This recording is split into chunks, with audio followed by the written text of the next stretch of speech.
함께 읽은 본문을 중심으로 하나님의 꿈이라고 하는 제목으로 함께 은혜를 나누도록 하겠습니다. 그는 시인입니다. 동시에 목사입니다. 다음과 같이 노래했습니다. 꿈만 꾸지 않고 꿈대로 살았더니 꿈이 이루어졌다. 꿈이 있었습니다. 꿈만 꾸고 있지는 않았습니다. 꿈대로 살았습니다. 어려웠습니다. 힘들었습니다. 때로는 눈물이 났습니다. 포기하고 싶을 때도 한두 번이 아니었습니다. 그래도 포기하지 않고 꿈을 이루기 위해서 몸부림치며 살았습니다. 그랬더니 꿈이 그대로 이루어졌습니다. 여호와께서는 당신이 악인을 징계하시는 목적에 대해서 내 삶을 두고 맹세한다. 나는 악인이 죽는 것을 결코 기뻐하지 않는다. 오히려 악인이 그 길에서 돌이켜 사는 것을 기뻐한다. 너희는 돌이켜라. 너희는 악한 길로부터 돌이켜서 떠나라. 이스라엘 족속아, 너희는 왜 죽으려고 하느냐라고 말씀하셨습니다. 여호와께서 악인을 징계하시는 목적은 멸절시키기 위해서가 아닙니다. 곧 이 세상에 지극히 작은 흔적도 남기지 않고 완전히 사라지게 만들어버리기 위해서가 아닙니다. 살리기 위해서입니다. 살려내기 위해서입니다. 하나님께서는 모든 사람이 구원받기를 원하십니다. 라는 사도의 외침대로 표현한다면 영원히 구원하시기 위해서입니다. 영원한 생명을 주시기 위해서입니다. 하나님 나라를 누리게 하시기 위해서입니다. 참된 기쁨과 즐거움과 만족과 평안과 안식과 쉼으로 충만한 걱정과 근심과 염려, 한숨과 눈물은 없는 하나님 나라를 누리게 하시기 위해서 징계하십니다. 여호와의 꿈입니다. 천지를 창조하기 전부터 마음에 품으셨습니다. 한순간도 잊지 않으셨습니다. 꿈대로 존재해 오셨습니다. 꿈을 이루기 위하여 가진 전부를 투자하셨습니다. 그 과정에서 아들 예수 그리스도 곧 당신 자신까지도 희생하셨습니다. 마침내 허물과 죄로 죽은 인류가 구원과 생명과 하나님 나라를 누릴 수 있는 길을 열어놓으셨습니다. 꿈을 이루셨습니다. 예수 그리스도께서 호령과 천사장의 소리와 하나님의 나팔로 이 세상에 강림하실 때 완성됩니다. 차라리 죽는 편이 낫겠다 싶을 정도로 힘겨운 징계와 마주하고 있다 할지라도 삶을 포기할 이유가 없습니다. 낙심하거나 절망할 이유도 없습니다. 자신을 철저히 돌아보면 됩니다. 악한 길에 서 있다면 완전히 떠나면 됩니다. 지극히 작은 죄 하나까지도 철저히 회개하면 됩니다. 여호와께로 완전히 돌아서기만 하면 됩니다. 그렇게 하기만 하면 여호와께서 창세전부터 품고 계셨던 저와 여러분을 향한 당신의 놀라운 뜻을 이루어 주실 것이기 때문입니다. 영원한 구원과 생명과 하나님 나라를 선물로 주실 것이기 때문입니다. 한치 앞을 들여다볼 수 없는 칠흑같이 어두운 상황 속에서도 마음의 기쁨은 물론 즐거움과 만족과 평안과 안식과 쉼을 누릴 수 있는 은혜를 베풀어 주실 것이기 때문입니다.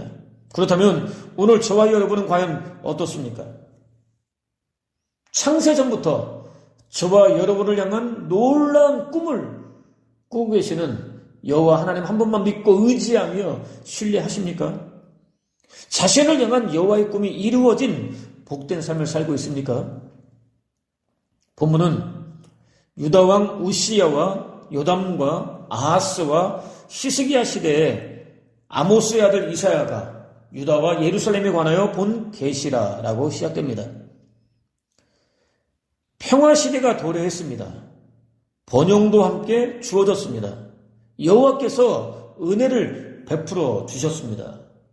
우시야, 요담, 아하스, 히스기야가 통치하던 60년에 걸쳐서 놀라운 하나님의 은혜가 부어졌습니다.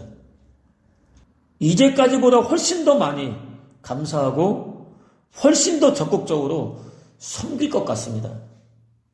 하나님 백성으로 거룩하게 구별된 사람이라고 한다면 당연히 그럴 것 같습니다. 성민 이스라엘은 그렇지 않았습니다. 오히려 여호와로부터 떠났습니다. 신앙은 허울만 좋았습니다. 알맹이 없는 껍데기에 불과했습니다. 여호와께 드리는 제사는 화려하고 웅장하고 그럴듯한 형식과 의식으로 대신했습니다. 도덕적으로 타락했습니다. 하루가 다르게 부패했습니다. 그들이 과연 하나님의 백성들이 맞나 싶을 정도였습니다. 마치 오늘 저와 여러분의 모습 같습니다. 우리 교회의 모습과 흡사합니다. 일제 36년과 6.25로 폐허가 되다시피 했었던 우리나라는 경제적으로 세계에서 유례를 거의 찾아보기 어려울 만큼 급성장했습니다. 교회 역시 교단마다 세계에서 가장 큰 교회가 세워질 정도로 가파르게 성장했습니다. 번영이 주어졌습니다. 평화가 도래했습니다. 더 하나님을 잘 섬겨야 할 것 같습니다. 더 열심히 더 뜨겁게 하나님을 섬기는 것이 맞을 것 같습니다. 그렇지 않았습니다. 안타깝게도 성민 이스라엘이 앞서갔던 악한 길을 그대로 따르고 있습니다. 근본적으로 죄 곧 나 곧 죄에 불과한 인간 본성을 여지없이 보여주고 있습니다. 저와 여러분은 아닐 것 같습니다. 하나님의 은혜를 부어주시기만 한다면 더 잘 섬길 것 같습니다. 그래도 그렇지 않다는 거죠. 말할 수 없이 장중하고 엄숙한 법정이 세워졌습니다. 재판이 시작되었습니다. 본문은 하늘이여 들으라, 땅이여 귀를 기울이라 라고 이어집니다. 재판관은 여호와이십니다. 당신 백성을 보살펴 주셨습니다. 지켜주셨습니다. 보호해 주셨습니다. 필요를 채워주셨습니다.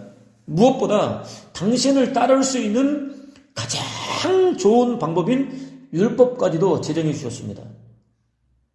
유래를 찾아볼 수 없는 놀라운 사랑과 자비와 긍휼을 베풀어 주셨습니다. 피고는 이스라엘입니다.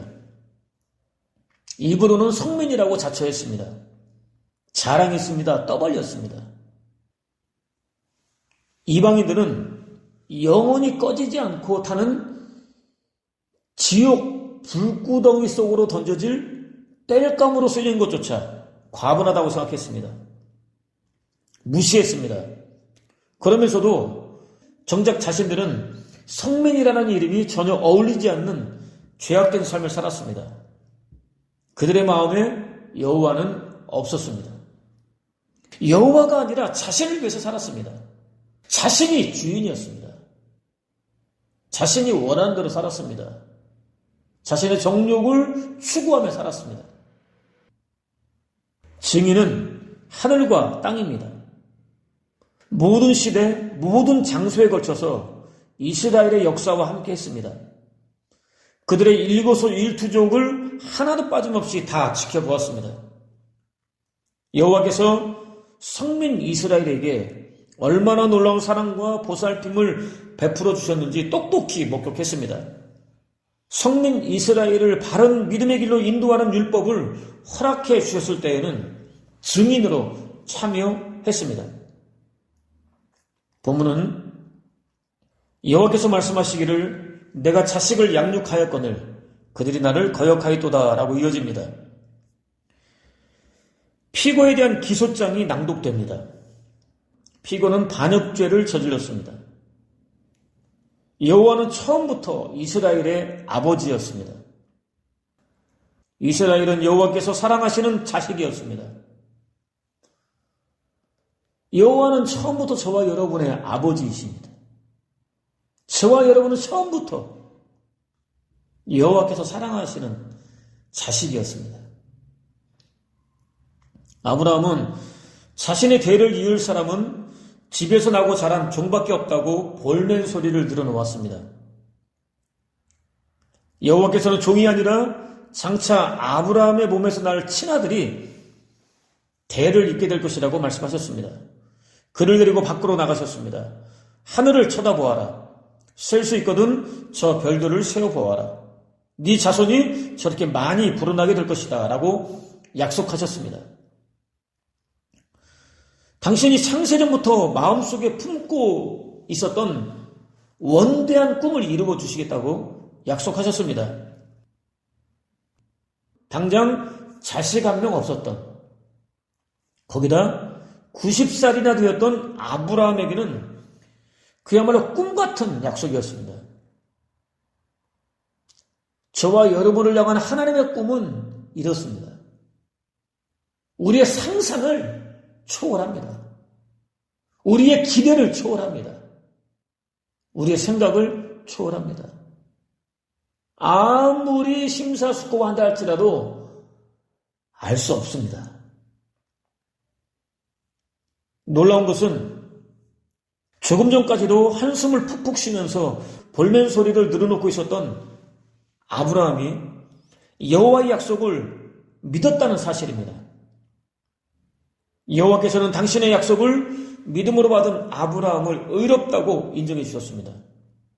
당신의 때가 이르자 아브라함과 사라에게서 자식을 낳을 수 있는 가능성이 완전히 사라지자 아들을 주셨습니다. 값없이 주신 선물이었습니다. 일방적으로 부어진 은혜였습니다. 그들의 능력으로는 이미 죽은 것이나 다름없었던 그들 스스로는 낳을 수 없는 자식을 주셨습니다. 아브라함과 사라는 아들에 대해서 어떤 권리도 행사할 수 없었습니다.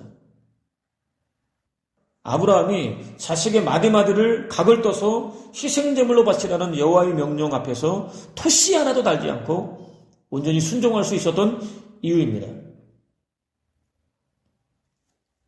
또 여호와께서는 아브라함의 후손이 기하급수적으로 늘어날 수 있는 가장 이상적인 환경을 만들어 주셨습니다. 출애굽이라는 대역사와 함께 이스라엘이라는 거룩한 나라가 탄생할 수 있도록 이끌어 주셨습니다. 갓 태어난 성민 이스라엘을 당신의 눈동자와 같이 보호해 주셨습니다. 인도해 주셨습니다. 온갖 향기로운 것들로 먹여 주셨습니다. 장성에서는 모든 민족 위에 뛰어난 이름을 얻을 수 있도록 해주셨습니다. 아버지에게 주어진 책임과 의무를 다 해서 길러주셨습니다. 안타깝게도 이스라엘은 이렇게 놀라운 은혜를 베풀어 주신 아버지로부터 등을 돌렸습니다. 관계를 완전히 끊어버렸습니다. 의도적이었습니다. 의지적이었습니다. 스스로 원해서 벌인 일이었습니다. 저와 여러분이 저지르는 모든 죄는 의지적입니다. 의도적입니다. 어느 날 불현듯 불가항력적인 상황에서 죄를 저질렀다고 변명할 수 없습니다. 마음속에 품고 있었는데 환경이 조성이 되니까 나도 모르게 끌린 겁니다. 변명할 수 없습니다. 의지적입니다. 의도적입니다. 죄는 일부러 저지르는 것입니다. 반역이었습니다. 본문은 소는 그 임자를 알고 나귀는 그 주인의 구유를 알건만은 이스라엘은 알지 못하고 나의 백성은 깨닫지 못하는도다 하였도다 라고 이어집니다. 여호와께서는 이스라엘을 이집트로부터 구원해 주셨습니다. 낮에는 구름 기둥으로 밤에는 불 기둥으로 지키시며 함께 동행해 주셨습니다. 반석의 물을 마시게 해주셨습니다. 만나를 먹여주셨습니다. 고기를 먹여주셨습니다. 가나안으로의 행진을 가로막는 원수들과 벌인 치열한 전투에서 이기도록 역사해 주셨습니다. 모든 민족들 가운데 가장 작은 그들로서는 감히 엄두도 낼 수 없는 놀라운 승리를 맛볼 수 있도록 역사해 주셨습니다. 이스라엘은 이런 경험들을 통해서 여호와에 대한 지식을 갖게 되었습니다. 그들이 갖게 된 여호와에 대한 지식은 공부해서 얻은 것이 아닙니다. 가르침을 받아서 갖게 된 것이 아닙니다. 경험을 통해서 갖게 된 것입니다. 그럼에도 안타깝게도 그들의 지식은 무용지물이었습니다. 여호와에 대해서 가장 잘 아는 존재는 사람이 아닙니다. 사단입니다. 사단만큼 여호와를 잘 아는 존재는 없습니다. 그러나 사단의 지식은 의미가 없습니다.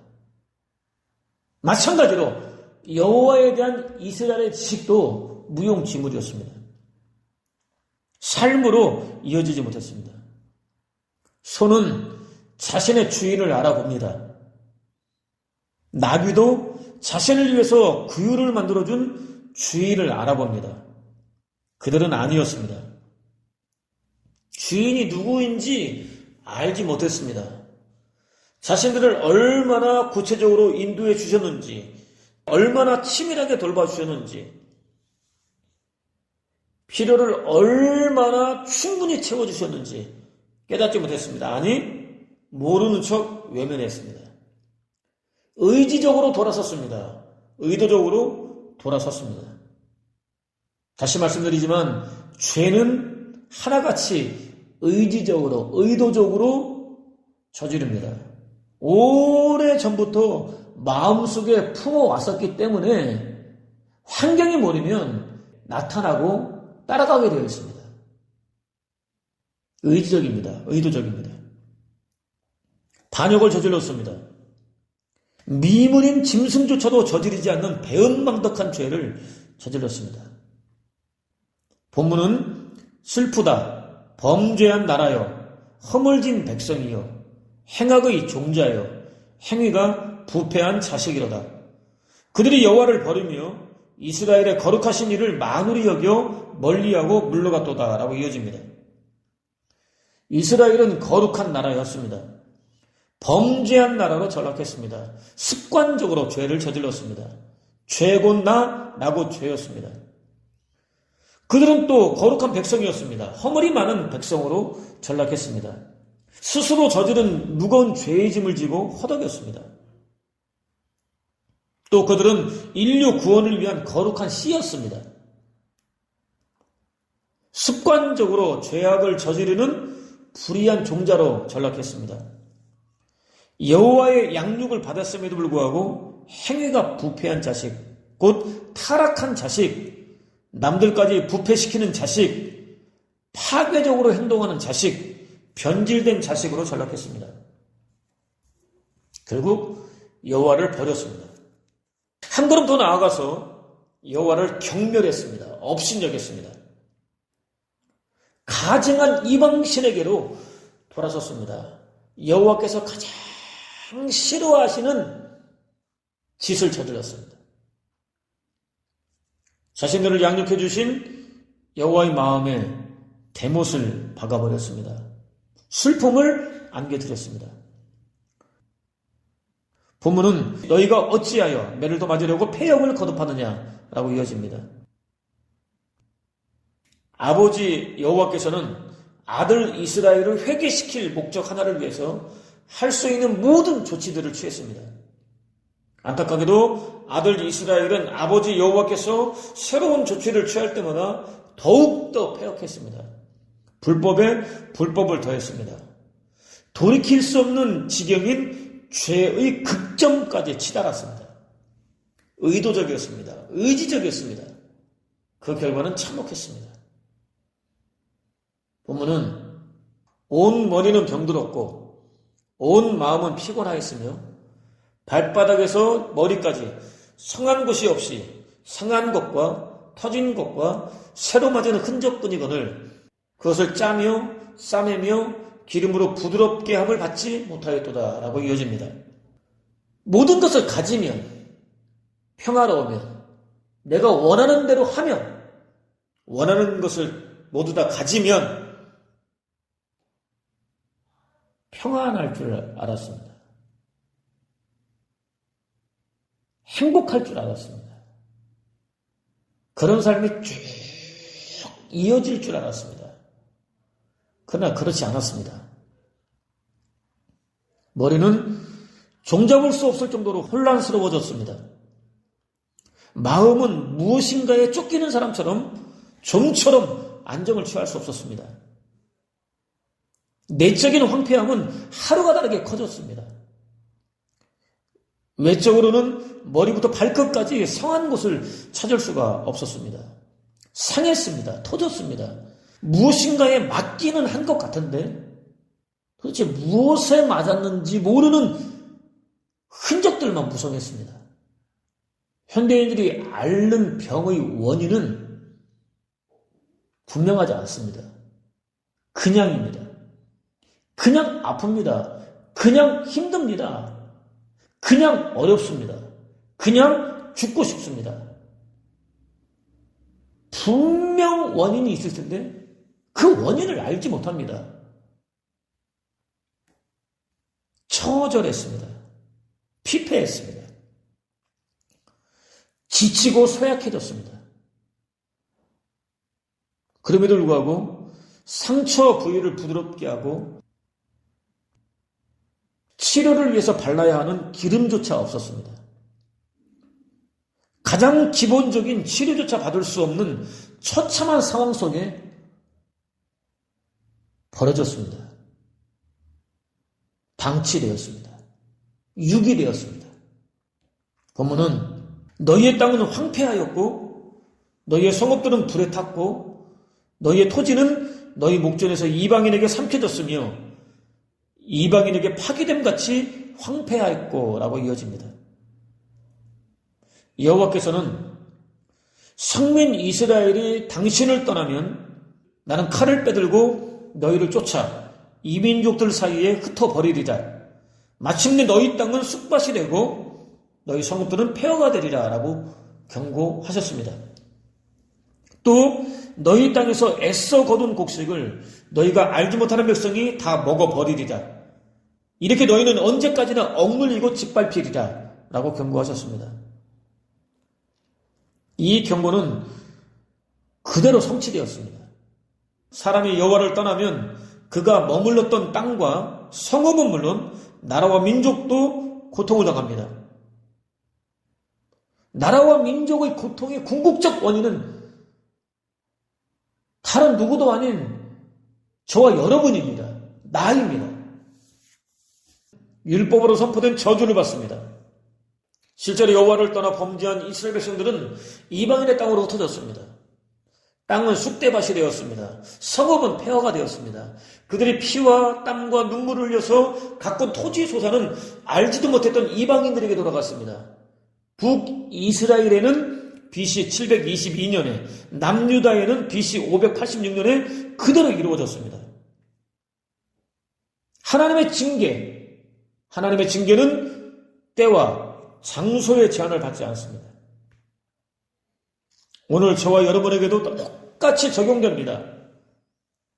영원히 이어집니다. 절대로 잊지 말아야 합니다. 본문은 딸 시온은 포도원의 망대같이 참외밭의 원두막같이 애워싸인 성읍같이 겨우 남았도다 라고 이어집니다. 시온은 예루살렘의 다른 이름입니다. 여호와께 제사드리는 성전이 있었기 때문에 붙여진 이름이었습니다. 거룩했습니다. 사랑스러웠습니다. 고귀했습니다. 나라와 민족이 망하던 날 성전은 불탔습니다. 성벽은 무너졌습니다. 성전이었다는 흔적만 겨우 남았습니다. 거룩하고 사랑스럽고 고귀했던 모습은 찾아볼 수 없었습니다. 오히려 너무나 초라한 모습으로 전락했습니다. 오랫동안 아무렇게나 방치되었습니다. 느헤미야는 언제나 예루살렘의 상황을 살폈습니다. 궁금해했습니다. 예루살렘에 다녀온 사람이 있다는 소식을 듣기만 하면 당장 그에게로 달려가서 예루살렘의 형편과 사정을 물었습니다. 하나니가 다녀왔습니다. 형편을 물었습니다. 성벽은 무너져 있고 성전은 불탄 채 방치되어 있었습니다. 짐승들이 처소를 삼고 있었습니다. 그렇게 예루살렘은 오랫동안 아무렇게나 방치되었습니다. 여호와를 외면하고 떠난 백성들에게 주어지는 결과가 얼마나 끔찍한지 적나라하게 보여주었습니다. 지나가는 모든 사람들에게 여호와를 떠나서는 안 된다는 사실을 무언으로 증거했습니다. 다행히 본문은 만군의 여호와께서 우리를 위하여 생존자를 조금 남겨두지 아니하셨다면 우리가 소돔 같고 고모라 같았으리로다 라고 마무리됩니다. 여호와는 사람은 물론 하늘과 땅과 별들 등 천하 만물을 당신의 뜻대로 다스리고 섭리하시는 하나님이십니다. 유일하십니다. 전능하십니다. 범죄한 아들 이스라엘을 완전히 소멸시킬 수도 있으십니다. 남겨둘 수도 있으십니다. 남겨둔 자들을 보존할 수도 있으십니다. 범죄한 아들 이스라엘이 여전히 남아있다면 은혜입니다. 저와 여러분이 이 시간 이렇게 존재하는 이유 역시 은혜입니다. 여호와께서 남겨주셨기 때문입니다. 여호와께서 보존하고 계시기 때문입니다. 한 치 앞도 내다볼 수 없는 칠흑같이 어두운 상황 속에 아무렇게나 방치되어 있다 할지라도 소망을 노래할 수 있습니다. 비록 육신의 연약함 때문에 죄악 가운데 넘어져 있다 할지라도 마찬가지입니다. 여전히 살아서 호흡하고 있기 때문입니다. 돌아설 수 있는 기회가 여전히 남아있기 때문입니다. 회복될 가능성이 여전히 남아있기 때문입니다. 그렇지 않다면 사라졌어도 진작 사라졌어야 마땅하기 때문입니다. 이는 여호와께서 선지자를 통해 저와 여러분 곧 인류에게 선포하는 너무나 소중한 메시지입니다. 코로나19로 말미암는 절망이 지구촌 전체를 뒤엎고 있습니다. 지각에 있는 사람들은 사람이 여호와를 떠난 결과라고 지적합니다. 상생해야 할 자연을 무분별하게 파괴한 결과라고 말합니다. 우리 스스로 자초한 것입니다.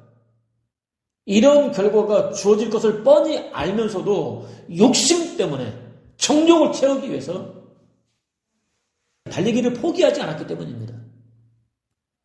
이런 시대 소망을 찾기 힘듭니다. 근데 하나님께서 저와 여러분들을 남겨주셨습니다. 당신이 소망이라고, 당신만이 소망이라고 우리에게 말씀하고 있습니다. 사도는 나는 하나님의 은혜로 오늘의 내가 되었습니다. 나에게 베풀어 주신 하나님의 은혜는 결코 헛되지 않았습니다. 나는 사도들 가운데 다른 어느 누구보다도 훨씬 더 열심히 일하였습니다. 그러나 이렇게 한 것은 내가 아닙니다. 나와 함께 해주신 하나님의 은혜입니다. 라고 고백했습니다. 하나님의 은혜가 자신이 이방인을 위한 사도로 존재할 수 있었던 유일한 이유였다고 고백했습니다. 이제까지 여호와를 위해서 무엇인가를 할 수 있었다면 하나님의 은혜입니다. 오늘 여호와를 위해서 무엇인가를 하고 있다면 하나님의 은혜입니다. 장차 여호와를 위해서 무엇인가를 할 수 있다면 그것도 역시 하나님의 은혜입니다. 특히 여호와께서는 저와 여러분을 지으셨습니다. 부르셨습니다. 창세전부터 한순간도 잊지 않고 마음에 품고 계셨던 놀라운 꿈을 완성하기 위하여 오늘도 여전히 꼭 필요한 은혜를 부어주고 계십니다. 한순간도 쉬지 않고 일하고 계십니다. 바로 그 여호와가 저와 여러분의 유일한 하나님입니다. 유일한 피난처입니다. 유일한 소망이십니다. 견디기 힘겨운 삶을 살고 있다 할지라도 포기하거나 낙심하기보다는 바로 그 삶을 허락해 주신 여호와 한 분만 바라볼 수 있는 은혜를 구하십시오. 믿고 의지하며 신뢰할 수 있는 은혜를 구하십시오. 그것을 통해서 허물과 죄로 죽은 인류 구원을 위한 거룩한 나라, 거룩한 백성, 거룩한 씨로 거듭나는 복된 삶, 힘겨운 환난과 시험까지도 넉넉히 참고 견디며 마침내 이길 수 있는 복된 삶. 칠흑같이 어두운 환경 속에서도 오히려 소망을 외칠 수 있는 복된 삶. 입을 열면 모든 것이 다 하나님의 은혜였다고 고백할 수 있는 복된 삶을 사는 저와 여러분들